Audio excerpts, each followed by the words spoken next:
Hi viewers, welcome to Cookery Zone. இந்த வீடியோவில் சக்கரை பொங்கல் எப்படி பண்ணுறதுன்றதை பார்க்கலாம். ஸ்டவ் ஆன் பண்ணிவிட்டு ஒரு அடிகனமான பாத்திரத்தை எடுத்துக்கோங்க.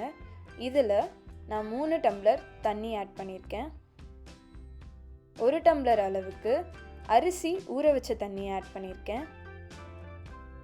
1 கப் அளவுக்கு காய்ச்சாத பால் ஆட் பண்ணியிருக்கேன். இது எல்லாமே நல்லா கொதிச்சு நான் இப்போ காமிக்கிற மாதிரி நல்லா பொங்கி வரணும்.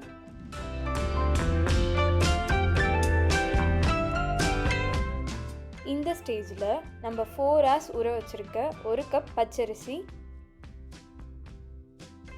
1/2 கப் பாசிப்பருப்பு, 1 டேபிள் ஸ்பூன் கடலைப்பருப்பு இது எல்லாத்தையுமே ஆட் பண்ணிவிட்டு உடனே கிண்டி விடுங்க. இல்லைனா அரிசி நம்ம பாத்திரத்தோடு ஒட்டிக்கும். அதனால் நல்லா கிண்டி விட்டுருங்க. இந்த மாதிரி இந்த கொதியிலேயே மீடியம் ஃப்ளேமில் ஒரு 5 to 10 minutesக்கு அது வேகட்டும். அந்த கேப்பில் நம்ம பாகு ரெடி பண்ணிடலாம். ஒரு பேன் சூடு பண்ணிவிட்டு அதில் 1/2 கப் அளவுக்கு தண்ணி ஊற்றி அது கொதிக்கிற டைமில் நான் 2.5 கப் பொடியாக்கின பாகு வெல்லம் எடுத்து வச்சுருக்கேன். இதை ஆட் பண்ணி நல்லா அது கரையிற வரைக்கும் கிண்டி விடுங்க.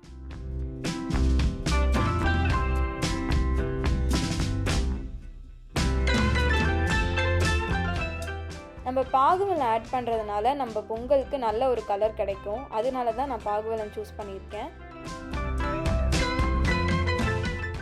நம்ம காய்ச்சின பாகு வெல்லத்தை இந்த மாதிரி டஸ்ட் எதுவும் இல்லாமல் ஃபில்டர் பண்ணி எடுத்துக்கோங்க. இப்போ பார்த்தீங்கன்னா நம்ம அரிசி பருப்பு எல்லாமே நல்லா வெந்து வந்திருக்கிறது தெரியும்.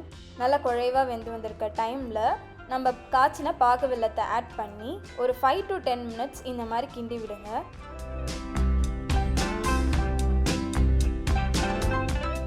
நான் ஒரு 1/4 டீஸ்பூன் அளவுக்கு ஏலக்காய் பொடியை ஆட் பண்ணியிருக்கேன். நீங்கள் ஏலக்காய் இடித்து கூட ஆட் பண்ணிக்கலாம். இந்த டைமில் நான் ஒரு சின்ன கடாய் எடுத்து இதில் 3 டேபிள் ஸ்பூன் கீ ஆட் பண்ணியிருக்கேன். நெய் கொஞ்சம் தாராளமாக சேர்த்துக்கோங்க. அப்போ தான் அது ஒரு நல்ல ஃப்ளேவர் கிடைக்கும் நம்ம பொங்கலுக்கு. இதில் தேவையான அளவு முந்திரி,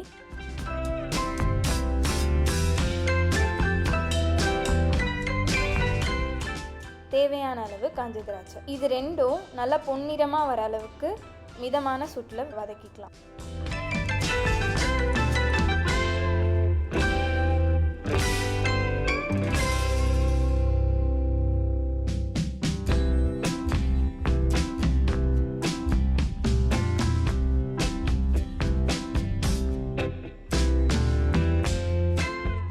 இப்போ இந்த முந்திரியும் திராட்சையும் பொங்கலோட ஆட் பண்ணிவிட்டு 2 minutes கிண்ணோம் அப்படின்னா நம்மளோட சுவையான பொங்கல் ரெடி.